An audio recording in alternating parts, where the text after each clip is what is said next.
മാന്യപ്രേക്ഷകർക്ക് എൻ്റെ പ്രണാമം. Doctor APJ Abdul Kalam ലോകപ്രസിദ്ധനായ ശാസ്ത്രജ്ഞൻ, ഇന്ത്യൻ പ്രസിഡന്റായി 5 വർഷം വാണരുളിയ കാലത്ത്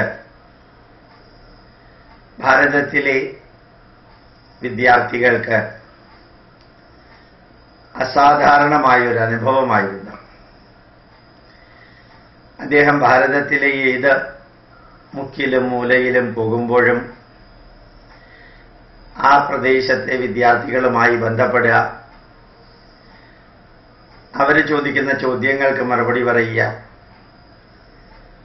അവരെ ആവേശഭരിതരാക്കുക. ഇത് ഡോക്ടർ APJ അബ്ദുൽ കലാമിൻ്റെ രക്തത്തിൽ ഉണ്ടായിരുന്ന, DNA-യിൽ ഉണ്ടായിരുന്ന ഒരു മഹത്തായ ദേശസ്നേഹപരമായ ഒരു യജ്ഞമായിരുന്നു. എന്നും അദ്ദേഹം അഭിസംബോധന ചെയ്യുമ്പോൾ വിദ്യാർത്ഥികളെ ശ്രദ്ധിക്കാറുണ്ടായിരുന്നു. അദ്ദേഹം പ്രസിഡന്റ് പദം ഒഴിഞ്ഞതിന് ശേഷം ഞാൻ പല സ്കൂളുകളിലും പ്രഭാഷണം നടത്താൻ പോകുമ്പോൾ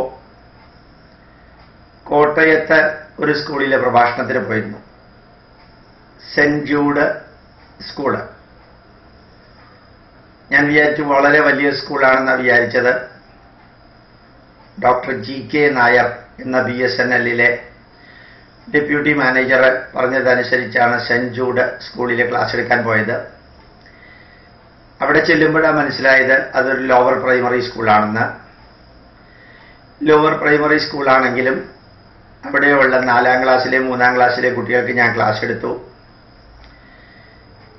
ആ ക്ലാസ് എടുത്ത സമയത്ത് ഞാൻ ആ കുട്ടികളോട് പറഞ്ഞു, you should become good and also you should become great.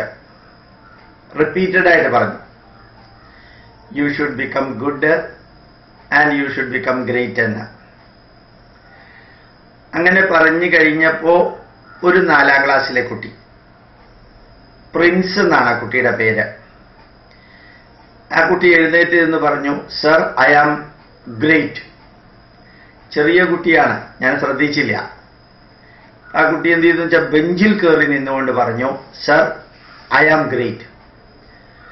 എനിക്ക് അർത്ഥം മനസ്സിലായില്ല. ഞാൻ ചോദിച്ചു, വി ആർ യു ഗ്രേറ്റ്?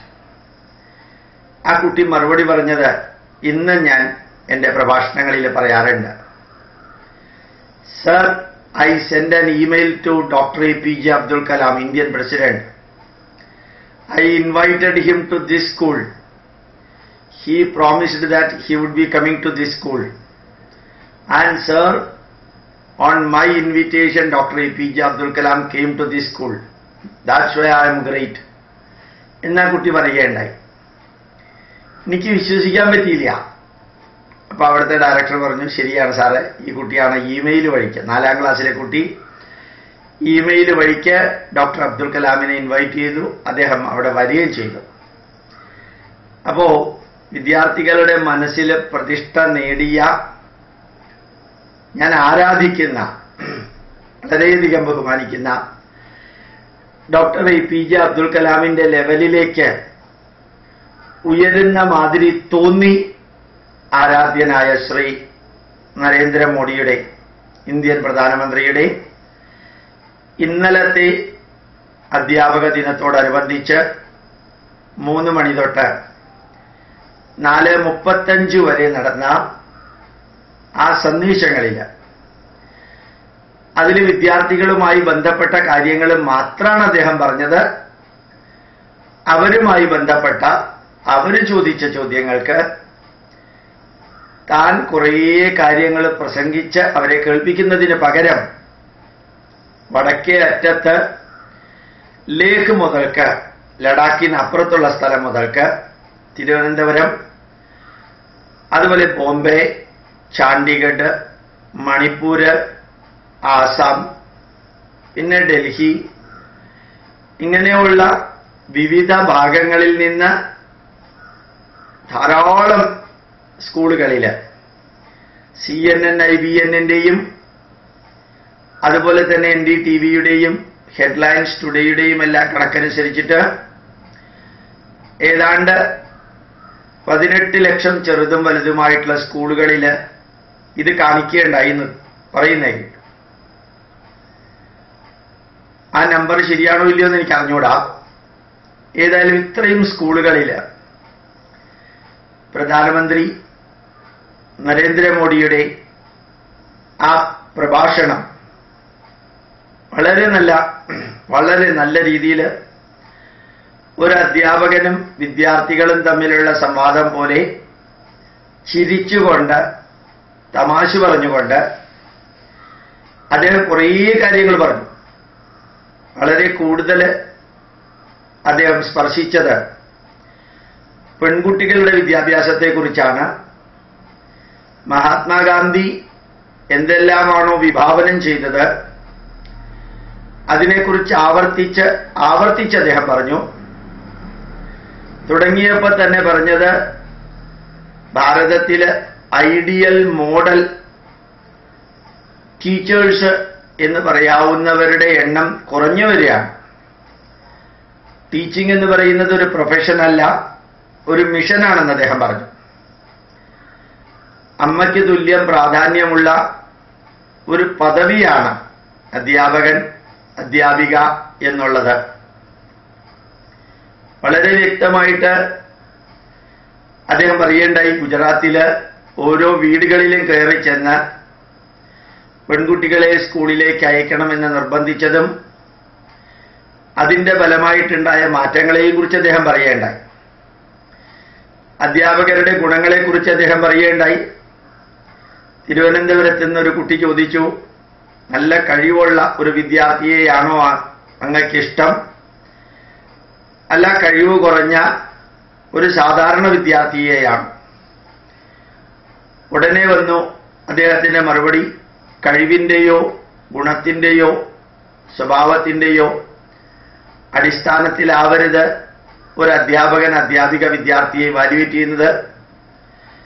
എല്ലാ വിദ്യാർത്ഥികളോടും അധ്യാപകർക്ക് തുല്യമായ വീക്ഷണമാണ് ഉണ്ടാവേണ്ടത്.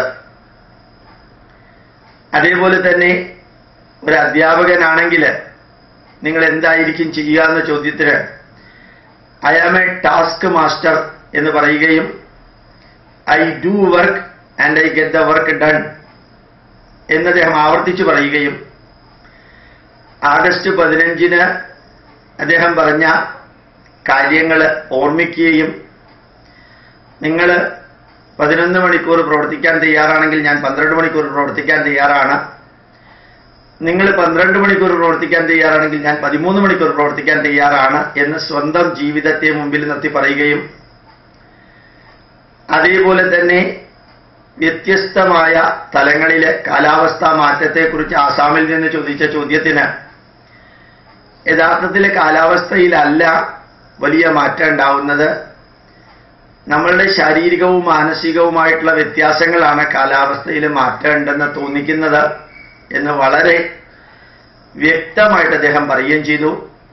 സ്കിൽ ഡെവലപ്മെന്റിനെ കുറിച്ച് കുട്ടികൾ ചോദിച്ചപ്പോൾ MA ഡിഗ്രിയോ BA ഡിഗ്രിയോ ഉണ്ട് എന്നുള്ളതല്ല പ്രാധാന്യമുള്ള കാര്യം, മറിച്ച് എന്തറിയാം, എന്ത് ചെയ്യാനറിയാം, അതിനുള്ള സ്കില്ലാണ് ഉണ്ടാവേണ്ടത് എന്ന് വളരെ വ്യക്തമായ രീതിയിൽ പറയുകയും ജപ്പാനിലെ അനുഭവത്തിലൂടെ എങ്ങനെയാണോ ഓരോ കുട്ടിയെയും എല്ലാ അമ്മമാരും ഒരുമിച്ച് ചേർന്ന് സ്കൂളിലേക്ക് എത്തിക്കുന്നത്, ഒരു പോയിന്റിൽ നിന്ന് മറ്റൊരു പോയിന്റ് വരെ ഈ കുട്ടികളെ ഒരമ്മ എത്തിക്കും, രണ്ടാമത്തെ പോയിന്റിൽ നിന്ന് മൂന്നാമത്തെ പോയിന്റിലേക്ക് മറ്റൊരമ്മയായിരിക്കും ഈ എല്ലാ കുട്ടികളെയും എത്തിക്കുന്നത്. അവർ ഒരുമിച്ചാണ് പോകുന്നത്, അയക്കുകയല്ല. അങ്ങനെ എല്ലാ കുട്ടികളോടുമുള്ള അമ്മമാരുടെ വീക്ഷണം ഒന്ന് തന്നെ ആക്കാനുള്ള ഒരു വലിയ ദീർഘദർശന വീക്ഷണം അതിനകത്തുണ്ട് എന്ന് അദ്ദേഹം പറയുകയും ഈ സ്വാതന്ത്ര്യ ദിനത്തിൽ അദ്ദേഹം നടത്തിയ പ്രഭാഷണം കേട്ടതിൽ നിന്ന് ജപ്പാനിലെ ഒരു ഇന്ത്യൻ അമ്മ വിവരിച്ചു അത്രേ. ജപ്പാനിലെ സ്കൂളുകളിൽ കുട്ടികളും ടീച്ചേഴ്സും ഒരുമിച്ച് ചേർന്നാണ് സ്കൂൾ ക്ലീൻ ചെയ്യുന്നത്. അതിന് പുറത്തുനിന്ന് ആരുമില്ല, നമുക്കും അത് ചെയ്തൂടെ എന്ന് അദ്ദേഹം എല്ലാ സ്കൂളിലെയും മാനേജ്മെന്റിനോടും അധ്യാപകരോടും വിദ്യാർത്ഥികളോടും പറഞ്ഞു. പല പെൺകുട്ടികളും സ്കൂൾ വിദ്യാഭ്യാസം നിർത്തുന്നത് അവർക്ക് അടുത്ത സൗകര്യം ഇല്ലാത്തത് കൊണ്ടാണ്. അതിന് തീർച്ചയായിട്ടും സൗകര്യം ഉണ്ടാക്കണമെന്ന് അദ്ദേഹം പറഞ്ഞു. ഡിജിറ്റൽ ഇന്ത്യ എന്നുള്ള വീക്ഷണം എന്താണെന്നും ഭാരതം മുഴുവനും ഇപ്പോൾ തനിക്ക് ബന്ധപ്പെടാൻ സാധിച്ചത് ഡിജിറ്റൽ റവല്യൂഷൻ കൊണ്ടാണെന്നും അങ്ങനെ എവിടെയെങ്കിലും ഒരു നല്ല അധ്യാപികയുണ്ടെങ്കിൽ അവരുടെ ക്ലാസ് ഈ ഭാരതം മുഴുവനും എത്തിക്കാനുള്ള ഡിജിറ്റൽ സംവിധാനം ചെയ്താൽ വളരെയേറെ പ്രയോജനപ്പെട്ട് എല്ലാവർക്കും സ്കൂളിൽ പോകാതെ തന്നെ പഠിക്കാൻ സാധിക്കുമെന്നും അദ്ദേഹം വളരെ വ്യക്തമായിട്ട് പറഞ്ഞു. മാത്രമല്ല രാഷ്ട്രത്തെക്കുറിച്ചുള്ള വീക്ഷണം പറഞ്ഞു. ഒരു മണിപ്പൂരിൽ നിന്ന് ഒരു വിദ്യാർത്ഥി ചോദിക്കുകയുണ്ടായി, പ്രധാനമന്ത്രി എന്ന പദത്തിൽ അങ്ങ് എത്തിയത് എങ്ങനെയാണ് എന്നുള്ളതിന്. വളരെ ഭംഗിയായിട്ട് അതിന് അദ്ദേഹം മറുപടി പറഞ്ഞത്, ഒരു സാധാരണക്കാരിൽ സാധാരണക്കാരായ വ്യക്തിക്കും പ്രധാനമന്ത്രിയാവാൻ സാധിക്കുമെന്ന് തെളിയിച്ച സംഭവമായിരുന്നു ഭാരതത്തിലെ ജനാധിപത്യം. അതുപോലെ നീയും ശ്രമിക്കണം പ്രധാനമന്ത്രിയാവാൻ എന്നാ മണിപ്പൂരിലെ കുട്ടിയോട് പറഞ്ഞപ്പോൾ തന്നെ ഉറച്ച ആത്മവിശ്വാസത്തിന്റെ വലിയൊരു വരി കൂടി അതിന്റെ പുറകിലുണ്ടായിരുന്നു. 2014 വരെ ഞാൻ ഈ കസേരയിലുണ്ടാവും, 2024 വരെ ഞാൻ ഈ കസേരയിലുണ്ടാവും. അതിനുശേഷം പ്രധാനമന്ത്രി പദത്തിലേക്ക് വേണ്ടിയിട്ട് ശ്രമിക്കുക, ജയിക്കുക, ഇവിടെ വന്ന് ഞാൻ ഇരിക്കുന്ന പോലെ ഇരിക്കുക. പക്ഷേ പ്രധാനമന്ത്രിയായി സത്യപ്രതിജ്ഞ ചെയ്യുമ്പോൾ എന്നെയും കൂടി ക്ഷണിക്കുക എന്ന് തമാശ കലർന്ന രീതിയിൽ പറയുകയുണ്ടായി. അതിനിടയ്ക്ക് തമാശകൾ അദ്ദേഹം പറഞ്ഞു.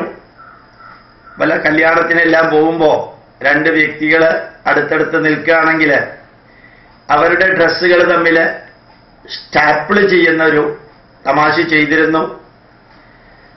അപ്പോ നിങ്ങൾക്കറിയാമല്ലോ, രണ്ടുപേരുടെ ഡ്രസ്സ് തമ്മിൽ സ്റ്റാപ്പിൾ ചെയ്ത് കഴിഞ്ഞാൽ അവരതെല്ലാം കഴിഞ്ഞ് പോകുമ്പോൾ എന്ത് സംഭവിക്കുമെന്നുള്ളതിനെ കുറിച്ച് അദ്ദേഹം ചോദിച്ചു. ആവർത്തിച്ച് 5 പ്രാവശ്യം പറഞ്ഞു, ഇതുപോലെ ഒരിക്കലും നിങ്ങൾ ചെയ്യരുത്, ഒരിക്കലും ചെയ്യുന്നതിനെ കുറിച്ച് ചിന്തിക്കുക പോലും ചെയ്യരുത്, ചെയ്യില്ലെന്ന് ഉറപ്പല്ലേ എന്ന് വളരെ വളരെ വ്യക്തമായ രീതിയിൽ പറഞ്ഞു. മാത്രമല്ല കല്യാണത്തിന് ഷഹനായി വായിക്കുമ്പോൾ വാളൻപുളി മുമ്പിൽ കൊണ്ടുപോയി കാണിക്കുന്ന തമാശ താൻ ചെയ്തതിനെ കുറിച്ച് പറഞ്ഞു. ഞാൻ ഇത് പറഞ്ഞത് ലാസ്റ്റ് പാർട്ടിലെ ചില കാര്യങ്ങൾ പറഞ്ഞത് down to earth up to the sky എന്നൊരു പ്രയോഗമുണ്ട്. വിദ്യാർത്ഥികളുടെ മുമ്പിൽ തമാശ പറഞ്ഞ് അവരിലൊരുവനായി അദ്ദേഹം കുറേ കാര്യങ്ങൾ പറഞ്ഞു. സ്കിൽ ഡെവലപ്മെന്റിനെ കുറിച്ച് പറഞ്ഞു. അതുപോലെ ഡോക്ടർ രാധാകൃഷ്ണന്റെ ജീവിതത്തെക്കുറിച്ച് പറഞ്ഞു. മഹാത്മാഗാന്ധിയുടെ ജീവിതത്തെക്കുറിച്ച് പറഞ്ഞു. നമ്മുടെ ലോകവീക്ഷണത്തെക്കുറിച്ച് നമ്മുടെ വേദങ്ങളിലുള്ള കാര്യങ്ങൾ പറഞ്ഞു. 1-2 ഉപനിഷത്ത് കാര്യങ്ങൾ സ്പർശിച്ചു. അദ്ദേഹത്തിന്റെ ജീവിതാനുഭവങ്ങളിൽ 2-3 കാര്യങ്ങൾ പറഞ്ഞു. ഒരു പ്രധാനമന്ത്രി എന്നുള്ള രീതിയിൽ ടെൻഷൻ ഉണ്ടാവാറുണ്ടോ എന്ന് ചോദിച്ചപ്പോൾ ഗുജറാത്തിലെ മുഖ്യമന്ത്രിയായി പ്രവർത്തിച്ചതിന്റെ അനുഭവത്തിന്റെ വെളിച്ചത്തിൽ എനിക്കത് ഉണ്ടാവാറില്ല. എന്നാലും കുറേ അധികം കാര്യങ്ങൾ ഒരുമിച്ച് വരുമ്പോൾ എനിക്ക് അതിനെക്കുറിച്ച് കൂടുതൽ വേവലാതി മനസ്സിനകത്ത് ഉണ്ടാവാറുണ്ട് എന്ന് വളരെ വളരെ വ്യക്തമായ രീതിയിൽ പറഞ്ഞു. എന്നാലും ഈ പ്രധാനമന്ത്രി പദത്തിൽ ഇരിക്കുമ്പോൾ അത് ഭാരമാവുന്നുണ്ടോ എന്ന് ചോദിച്ചപ്പോൾ വളരെ വളരെ വ്യക്തമായുള്ള ഭാഷയിൽ തന്നെയാണ് ഒരു കുട്ടിയുടെ കഥ പറഞ്ഞത്. 3 വയസ്സായിട്ടുള്ള തന്റെ അനിയനെ 5 വയസ്സായിട്ടുള്ള സഹോദരി ഒക്കത്തെടുത്തുകൊണ്ട് ഒരു കുന്നിലൂടെ നടക്കുമ്പോൾ മുമ്പേ വന്ന ഒരു പണ്ഡിതൻ ചോദിച്ചു അത്രേ, നിനക്ക് ഇത്ര പ്രായമല്ലേ ആയുള്ളൂ, ഈ കുട്ടിയെയും എടുത്തുകൊണ്ട് നിനക്ക് പോകാൻ ഒരു ഭാരമാകുന്നില്ലേ? 5 വയസ്സായിട്ടുള്ള സഹോദരി പറഞ്ഞു അത്രേ, ഇതെന്റെ അനിയനാണെന്ന്. അയാൾ വീണ്ടും ചോദിച്ചു, ഈ കുട്ടിയുമായിട്ടുള്ള നിന്റെ ബന്ധമല്ല ഞാൻ ചോദിച്ചത്, ഈ ചെറിയ കുട്ടിയെയും എടുത്തുകൊണ്ട് പോകാൻ നിനക്ക് ഭാരം തോന്നുന്നില്ലേ എന്ന്. 4 പ്രാവശ്യം ഈ വരി ആവർത്തിച്ചു. 5ാമത്തെ പ്രാവശ്യം 5 വയസ്സായിട്ടുള്ള കുട്ടി 3 വയസ്സായിട്ടുള്ള അനുജനെ ഒക്കത്തെടുത്തുകൊണ്ട് നടക്കുമ്പോൾ പറഞ്ഞു, ഇത് എന്റെ അനിയനായതുകൊണ്ട് എനിക്ക് ഭാരം തോന്നണില്ല എന്ന്. ഈ രാഷ്ട്രത്തിലെ 125 കോടി ജനതയും എന്റെ കുടുംബാംഗങ്ങളും അവരുടെ സുഖവും സന്തോഷവുമാണ് എന്റെ സന്തോഷവും സുഖവും എന്ന് എനിക്ക് തോന്നുകയും ചെയ്യുമ്പോൾ ഇതൊന്നും ജീവിതത്തിൽ ഭാരമാകുന്നില്ല, ഭാരമാവുകയുമില്ല. നമ്മുടേതാണ് എന്ന വീക്ഷണത്തോടുകൂടി പ്രവർത്തിക്കുമ്പോൾ ഇതൊന്നും നമുക്ക് ഭാരമാവില്ല എന്ന് അദ്ദേഹം പറഞ്ഞു. വളരെ അഗാധമായ തലത്തിലേക്ക് ഇറങ്ങിച്ചെന്ന് ഓരോ ചോദ്യത്തിനും ഉത്തരം പറഞ്ഞു. ഒരു ടീച്ചർ പഠിപ്പിച്ചതാണോ അങ്ങയെ സ്വാധീനിച്ചത്, ജീവിതാനുഭവങ്ങളാണോ അങ്ങയെ സ്വാധീനിച്ചത് എന്ന ചോദ്യത്തിന് നല്ല ഉത്തരമാണ് പറഞ്ഞത്. നമ്മൾ പഠിപ്പിച്ചതിൻ്റെ അടിസ്ഥാനത്തിൽ ആ ജീവിത വീക്ഷണം നമുക്കുണ്ടാവുന്നത്. ആ ജീവിത വീക്ഷണത്തിൻ്റെ അടിസ്ഥാനത്തിലാണ് ജീവിതാനുഭവങ്ങൾ നമ്മൾ വിലയിരുത്തുന്നത് എന്നുള്ളതിന് ഒരു ഉദാഹരണം പറഞ്ഞത് ഹൃദയസ്പർശിയായിരുന്നു. ബസ്സിൽ നല്ല തിരക്കിൽ യാത്ര ചെയ്യുന്ന സമയത്ത് ഒരു പോക്കറ്റടിക്കാരൻ നമ്മളുടെ കയ്യിലുള്ള പേഴ്സ് എടുത്തുകൊണ്ട് പോയാൽ അതിനെ എങ്ങനെയാണ് നമ്മൾ വിലയിരുത്തുക എന്ന് ചോദിച്ചു. ആ പോക്കറ്റടിക്കാരൻ ഒരു വർക്കും ചെയ്യാതെ, അല്പം പോലും സമയം ചെലവഴിക്കാതെ, ഒരു ബുദ്ധിമുട്ടും ഇല്ലാതെ പൈസ ഉണ്ടാക്കാൻ കഴിവുള്ളവനാണ്. അതുകൊണ്ട് ആ പോക്കറ്റടിക്കാരനെ പോലെ ഞാനും പ്രവർത്തിച്ചാൽ എനിക്ക് ജീവിതത്തിൽ സുഖമായിട്ട് ജീവിക്കാം, വലിയ വർക്കൊന്നും ചെയ്യണ്ട എന്ന വീക്ഷണം വേണമെങ്കിൽ നിലനിർത്താം. അതല്ല, ഞാൻ കുറെ കൂടി ശ്രദ്ധിച്ചാൽ ആ പേഴ്സ് പോകുമായിരുന്നില്ല, ഞാൻ കാഷ്വലായിട്ട് പേഴ്സ് വെച്ചു, ഞാൻ അശ്രദ്ധയോടുകൂടിയാണ് ഞാൻ ബസ്സിൽ കയറിയതും നിന്നതും ചിന്തിച്ചുകൊണ്ടിരുന്നതും, അതുകൊണ്ട് ഇനി അത് പാടില്ല എന്ന വീക്ഷണവുമാവാം. 1ാമത്തെ വീക്ഷണം ഒരു പോക്കറ്റടിക്കാരനാവണം എന്ന ഒരു വീക്ഷണമാണ് വെക്കുന്നതെങ്കിൽ അത് പഠിച്ചതും ആ പഠിച്ചതിൽ നിന്നുണ്ടാക്കിയ തെറ്റായ വീക്ഷണവും കൊണ്ടാണ് അങ്ങനെ ഒരു വിലയിരുത്തൽ വരുന്നത്. പക്ഷെ നല്ല രീതിയിൽ പഠിച്ച് സംസ്കാര സമ്പന്നനായിട്ട് ധന്യമായിട്ടാണ് വളർന്നതെങ്കിൽ 2ാമത്തെ വീക്ഷണമേ ഉണ്ടാവുള്ളൂ. അപ്പോൾ ഓരോ അനുഭവത്തെയും നമ്മൾ എങ്ങനെ വിലയിരുത്തണമെന്ന് സ്വന്തം അനുഭവത്തിലൂടെയും കഥകളിലൂടെയും ഉദാഹരണങ്ങളിലൂടെയും ചില ഉദ്ധരണികളിലൂടെയും എല്ലാം പ്രധാനമന്ത്രി വിവരിക്കേണ്ടായി. ഭാരതത്തിന്റെ മഹത്വത്തെക്കുറിച്ച് പറയേണ്ടായി. അധ്യാപകരുടെ ശ്രേഷ്ഠത്വം എന്താണെന്ന് പറയേണ്ടായി. മാത്രമല്ല, പല വിദ്യാർത്ഥികൾ ലോകത്തിൽ എവിടെ പോകുമ്പോഴും അവരുടെ വിവാഹമോ അവർക്ക് നല്ല ഒരു ജോലിയോ ലഭിക്കുമ്പോൾ ആ സന്തോഷം ടീച്ചേഴ്സിനെ അറിയിക്കാറില്ല. അത് വേദനാജനകമാണ്. അങ്ങനെ അറിയിക്കാതിരിക്കാൻ കാരണം എന്താണ്? ടീച്ചേഴ്സുമായിട്ട് വിദ്യാർത്ഥികൾക്ക് നല്ല ബന്ധമില്ല. അതുപോലെ ടീച്ചേഴ്സിന് അവരവരുടെ വിദ്യാർത്ഥികളുമായിട്ട് നല്ല ബന്ധം ഉണ്ടാക്കണമെന്ന ഉത്കടമായ ആഗ്രഹമില്ല. അത് ഉണ്ടാക്കണം. ടീച്ചേഴ്സ് മാതാപിതാക്കളെ പോലെയായി തീരണം. നല്ല രീതിയിൽ കുട്ടികൾക്ക് മൂല്യങ്ങൾ പഠിപ്പിക്കണം. നല്ല രീതിയിൽ മോഡേൺ നോളജ് കൊടുക്കണം, സ്കില്ല് കൊടുക്കണം. അതിനുള്ള സംവിധാനങ്ങൾ ഉണ്ടാക്കണം. ഇങ്ങനെ വിദ്യാർത്ഥികൾക്കും അധ്യാപകർക്കും വേണ്ടിയുള്ളത് മാത്രം ഒരു രാഷ്ട്രത്തിനും സമൂഹത്തിനും നന്മ വരുത്താനുള്ള ലക്ഷ്യത്തോടുകൂടി ആയിരുന്നു വിവരിച്ചത് മുഴുവനും. അത്ഭുതകരമായിട്ട് തോന്നിയത്, സന്തോഷകരമായി തോന്നിയത് അദ്ദേഹം മാധ്യമങ്ങളെ കാര്യമായ രീതിയിൽ വസ്തുതാപരമായിട്ട് അഭിനന്ദിച്ചു. അനവധി പ്രദേശങ്ങളിലുള്ള മാധ്യമങ്ങള് അവര് പല സ്കൂളുകളിലും കയറി ചെന്ന് ചോദിച്ചു, നിങ്ങൾ പ്രധാനമന്ത്രിയോട് ചോദിക്കാൻ ആഗ്രഹിക്കുന്ന ചോദ്യം എന്താണ്, ചോദിക്കാൻ അവസരം കിട്ടുകയാണെങ്കിൽ എന്ന് മാധ്യമങ്ങൾ തന്നെ ഒരു സർവേ നടത്തിയപ്പോൾ ആ കുട്ടികൾ ചോദിക്കാൻ ആഗ്രഹിച്ച കാര്യങ്ങൾ മുഴുവനും പ്രധാനമന്ത്രി വിലയിരുത്തിക്കൊണ്ടാണ് അവര് ചോദ്യം ചോദിച്ചില്ലെങ്കിലും ചോദ്യം ചോദിച്ചവരുടെ ചോദ്യങ്ങൾക്ക് ഉത്തരം പറഞ്ഞത്. വളരെ രസകരമായിരുന്നു. ചോദ്യത്തിന് ഒന്നോ രണ്ടോ വരിയിൽ ഉത്തരം പറയുകയല്ല ചെയ്തത്. ഓരോ ചോദ്യത്തിനും മറ്റുള്ളവർ ചോദിക്കാൻ സാധ്യതയുള്ള ചോദ്യങ്ങളുടെ ഉത്തരവും കൂടി ചേർത്ത് പറഞ്ഞത് വളരെ നല്ലൊരു കാര്യമായിട്ട് തോന്നി. ഇതെല്ലാം കഴിഞ്ഞിട്ട് NDTVയും ഹെഡ്ലൈൻസ് ടുഡേ TVയും CNN IBNും ടൈംസ് നൗവും മാറി ഞാൻ നോക്കിക്കൊണ്ടിരുന്നു. കേരളത്തിലെ ചാനലുകളും കമന്റ് പറഞ്ഞിരുന്നു. ആ ചാനലുകളിലെല്ലാം ഇതിൽ പങ്കെടുത്ത വിദ്യാർത്ഥികളുടെ അധ്യാപകരുടെ അഭിപ്രായം അറിഞ്ഞിരുന്നു. വളരെ ഉജ്ജ്വലമായ മുഖഭാവത്തോടുകൂടി സംതൃപ്തിയോടുകൂടിയാണ് നമ്മളുടെ പ്രധാനമന്ത്രി ഇങ്ങനെ പറഞ്ഞു, ഹാർഡ് വർക്ക് വേണം എന്നെല്ലാം പറഞ്ഞു എന്നുള്ളതിനെ കുറിച്ച്.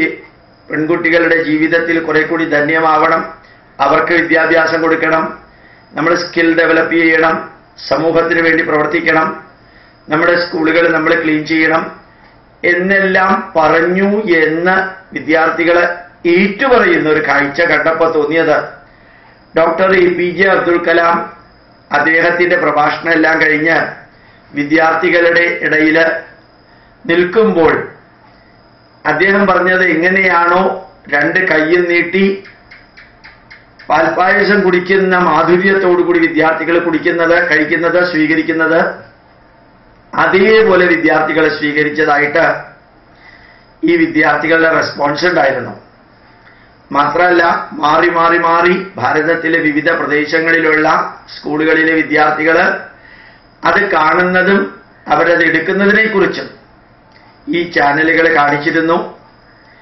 അതെല്ലാം കഴിഞ്ഞ് മോഡിയുടെ പ്രഭാഷണം കഴിഞ്ഞ് ചോദ്യോത്തരം കഴിഞ്ഞ് നന്ദി പറഞ്ഞുകൊണ്ട് ഉദ്ദേശിച്ച സമയത്തേക്കാൾ കൂടുതൽ സമയം ചെലവഴിച്ച് അദ്ദേഹം നേരെ ഇറങ്ങി വന്ന് ഈ വിദ്യാർത്ഥികളുടെ മുമ്പിലൂടെ നടന്ന് ഒരു സാധാരണക്കാരൻ ചെയ്യുന്ന പോലെ അവരുടെ തോളത്ത് തട്ടി അവരോട് ചോദിച്ച ചോദ്യങ്ങൾക്ക് വീണ്ടും ഉത്തരം പറഞ്ഞ് ചിരിച്ച് അവരിലൊരുവനായി ആ ഹാളിൽ കുറേ നേരം നിന്ന് അവിടെ നിന്ന് അദ്ദേഹം തിരിച്ച് യാത്രയാവുന്നത് രാത്രി 12 മണി വരെ TV ചാനലുകളിൽ കാണിച്ചുകൊണ്ടേയിരുന്നു. അത് മാത്രമല്ല ഈ 4 ചാനലുകളും വളരെ ഭംഗിയായി തന്നെ കുറേ പൊതുജന മധ്യത്തിൽ പ്രവർത്തിക്കുന്ന കറസ്പോണ്ടന്റുകള്, അനാലിസ്റ്റുകള്, അതുപോലെ തന്നെ ബുദ്ധിജീവികള്, പല ചിന്തകര്, അധ്യാപകര്, ഇവരെ കൊണ്ട് ഇവാലുവേറ്റ് ചെയ്യിപ്പിക്കുകയും ചെയ്തു. അവരെല്ലാം ഒരേ രീതിയിലാണ് പോസിറ്റീവായിട്ട് കമന്റ് ചെയ്തത്. ഈ കേരളത്തിലെ വെക്ടർ ചാനല് ലാസ്റ്റ് മിനിറ്റ് അത് ടെലികാസ്റ്റ് ചെയ്യുന്നത് ക്യാൻസൽ ചെയ്തു. അതിനവർ ന്യായീകരണം കൊടുത്തത് അത് ഇന്റേണൽ ടെക്നിക്കൽ പ്രോബ്ലമാണ് എന്നായിരുന്നു.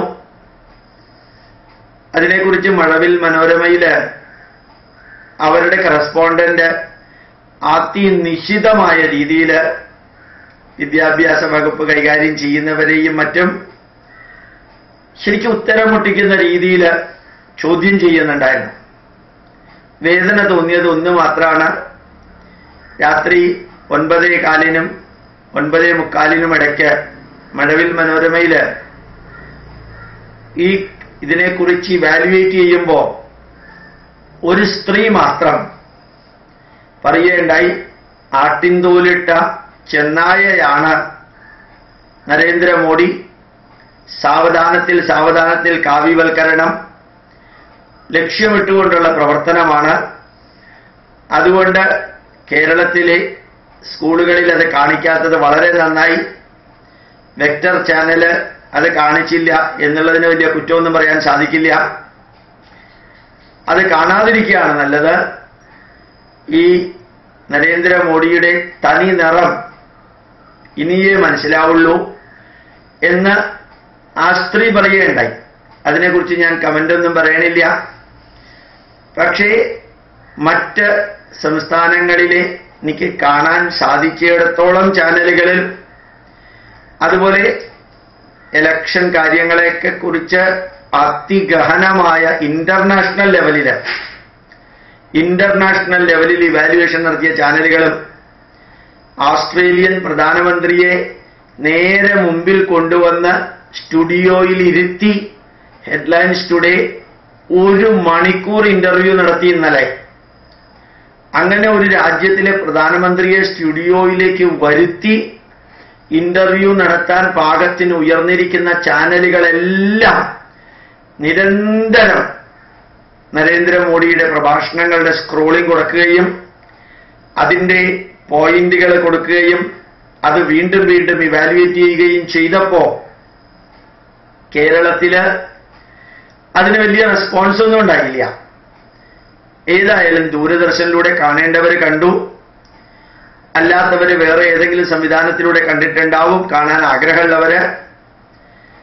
ഏതായാലും ആരാധ്യനായ കേരള മുഖ്യമന്ത്രി ഏത് തിന്മ സംഭവിച്ചിട്ടുണ്ടെങ്കിലും അതിന് അദ്ദേഹം ഉത്തരവാദിയല്ല എന്ന് അദ്ദേഹം വളരെ ക്ലിയർ ആയിട്ട് പറഞ്ഞപ്പോഴും ഭാരതം മുഴുവനും ഒരു പരിധിവരെയെങ്കിലും ഈ പ്രധാനമന്ത്രിയുടെ സന്ദേശത്തെക്കുറിച്ച് സംസാരിച്ചപ്പോ കേരളം മുഴുകിയിരുന്നത് അന്താരാഷ്ട്ര തലത്തേക്കാളും എന്താ പറയുക അന്തർലോക തലത്തിലേക്ക് ഉയരുന്ന ഒരു വിഷയത്തെക്കുറിച്ചായിരുന്നു.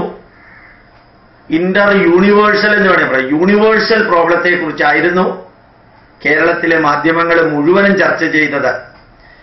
അതായത് പ്രതിപക്ഷ നേതാവിന് കേരള ഗവർണറുടെ സത്യപ്രതിജ്ഞയ്ക്ക് പാസ് കൊടുത്തില്ല എന്ന് അച്യുതാനന്ദൻ പറഞ്ഞുകൊണ്ടേയിരുന്നു. ഉമ്മൻചാണ്ടി പാസ് കൊടുത്തു എന്ന്. കൊടുത്തില്ല, കൊടുത്തു. ഏതോ ഒരു സിനിമയിൽ ശ്രീനിവാസൻ പറയുന്ന മാതിരി ആയിരുന്നു. ഒരാൾക്ക് പാസ് കൊടുത്തില്ല, എനിക്ക് ചോക്ലേറ്റ് തന്നില്ല, എനിക്ക് തന്ന കപ്പലണ്ടി തൊലി കളയാതെയാണ് തന്നത്, അതുപോലെ എനിക്ക് എയർപോർട്ടിലേക്ക് വരാൻ പാസ് മാത്രമേ തന്നുള്ളൂ, ഒരു പ്യൂൺ പോലും എന്നെ വിളിച്ചില്ല, സാധാരണ ഗവർണറുടെ ഓഫീസിൽ നിന്നാണ് വിളിക്കുക, എന്നെ വിളിച്ചില്ല, എന്നെ തല്ലി, എന്നെ പിച്ചി, എന്നെ നുള്ളി എന്നുള്ളതെല്ലാം 3.65 കോടി കേരളീയരുടെ മനസ്സിലേക്ക് വളരെ ഭംഗിയായിട്ട് എത്തിക്കാനായിരുന്നു പ്രതിപക്ഷ നേതാവ്, പ്രായമായതുകൊണ്ട് കുട്ടികളുടെ സ്വഭാവമായിരിക്കാം, അദ്ദേഹം ശ്രമിച്ചത്. അതിന് മറുപടി കൊടുക്കാൻ കുറച്ചു നേരം ഒരു ഫ്രാക്ഷൻ ഓഫ് എ മിനിറ്റ് ഉമ്മൻചാണ്ടിയും ആരാധ്യനായ മുഖ്യമന്ത്രിയും പങ്കെടുത്തതായിട്ട് കണ്ടു. ഈ രാഷ്ട്രം ഒരു ദിശയിലൂടെ പോകുമ്പോൾ കേരളം മറ്റൊരു ദിശയിലൂടെ പോകുന്ന കാഴ്ച ഇന്നലെ കണ്ടു. ഏതായാലും കാണേണ്ട വിദ്യാർത്ഥികളെല്ലാവരും കണ്ടു എന്ന് തോന്നുന്നു. ഞങ്ങളുടെ സ്കൂളില് വളരെ ഭംഗിയായിട്ട് വിദ്യാർത്ഥികൾ അത് കാണുകയും വളരെയധികം ഹിന്ദിയിൽ എക്സ്പെർട്ട് അല്ലാത്ത വിദ്യാർത്ഥികളായതുകൊണ്ട് ഹിന്ദി ടീച്ചേഴ്സും പ്രിൻസിപ്പാളും അത് പോയിന്റ് ബൈ പോയിന്റ് എഴുതിയെടുത്ത് ഇന്ന് അല്ലെങ്കിൽ ഇനിയുള്ള ദിവസങ്ങളിൽ ആ വിദ്യാർത്ഥികൾക്ക് ഓരോന്നും പറഞ്ഞു കൊടുക്കുകയും ചെയ്യുന്നു. അവിടെ ഒന്നും ഈ പ്രധാനമന്ത്രി നരേന്ദ്രമോദി ഒരു വ്യക്തിയോടും BJPയെ കുറിച്ച് പറഞ്ഞില്ല, രാഷ്ട്രീയത്തെക്കുറിച്ച് പറഞ്ഞില്ല, രാഷ്ട്രത്തെക്കുറിച്ച് മാത്രമേ പറഞ്ഞുള്ളൂ. മുതലെടുപ്പ് നടത്താൻ ശ്രമിച്ചില്ല. ഒരുപക്ഷെ പലരും ഓരോ വാക്കും അദ്ദേഹം പറയുന്നതിനെ വാല്യുവേറ്റ് ചെയ്യുന്നുണ്ടായിരുന്നു. ജപ്പാനിൽ ചെന്ന് ചെണ്ട കൂട്ടി എന്ന ഒരു സാമാന്യ ബോധമില്ലാത്ത ഒരാൾ പറഞ്ഞ ആ വരി, ജപ്പാനിൽ നിന്ന് $2 ലക്ഷം ഇൻവെസ്റ്റ്മെന്റിനെ കുറിച്ച് നോക്കാതെ ജപ്പാനിൽ ചെന്ന് ചെണ്ട കൂട്ടിയതിനെ കുറിച്ച് പറഞ്ഞ നേതാക്കന്മാരുള്ള രാഷ്ട്രത്തില് നമ്മുടെ പ്രധാനമന്ത്രിയുടെ ഈ സന്ദേശം വളരെ നന്നായിട്ട് തോന്നി. അത് ഭാവി വോട്ടർമാരെ സ്വാധീനിക്കാനാണെന്ന് ചിലർ പറഞ്ഞത് സ്ക്രോൾ ചെയ്ത് വന്നിരുന്നു. ഏതായാലും ഭാവി ഭാരതത്തെ അത് സ്വാധീനിക്കുമെങ്കിൽ, ഇന്നത്തെ ഭാരതത്തെ സ്വാധീനിക്കുമെങ്കിൽ, യുവാക്കളെ സ്വാധീനിക്കുമെങ്കിൽ, ഈ രാഷ്ട്രത്തിന്റെ ശാശ്വതമായ നന്മയ്ക്കത് സഹായിക്കുമെങ്കിൽ, അദ്ദേഹത്തിന്റെ തന്നെ ഭാഷയിൽ ഭരണാധികാരികൾ വരും, ഭരണാധികാരികൾ പോകും, രാഷ്ട്രം നിലനിൽക്കും. ആ രാഷ്ട്രത്തിന്റെ നന്മയ്ക്ക് വേണ്ടി നമുക്ക് ഒരുമിച്ച് എല്ലാവർക്കും വേണ്ടി, എല്ലാവരുടെ കൂട്ടത്തിൽ സബ്കെ ലിയേ സബ്കെ സാത്ത്, എല്ലാവരുടെയും കൂട്ടത്തിൽ എല്ലാവർക്കും വേണ്ടി പ്രവർത്തിക്കുന്ന ഒരു രാഷ്ട്രത്തിന്റെ പ്രധാനമന്ത്രി നൽകേണ്ട ഉപദേശത്തെക്കുറിച്ചും സന്ദേശത്തെക്കുറിച്ചും ഇവാലുവേറ്റ് ചെയ്യുകയാണെങ്കിൽ വളരെ വളരെ ഉയർന്ന ലെവലില് ചിരിച്ചും കഥ പറഞ്ഞും തമാശ പറഞ്ഞും തൻ്റെ പഴയ ജീവിതാനുഭവങ്ങൾ അയവിറക്കിയും എല്ലാമായിരുന്നു വിദ്യാർത്ഥികളെ ആവേശഭരിതരാക്കിയത് എന്നെനിക്ക് തോന്നുന്നു.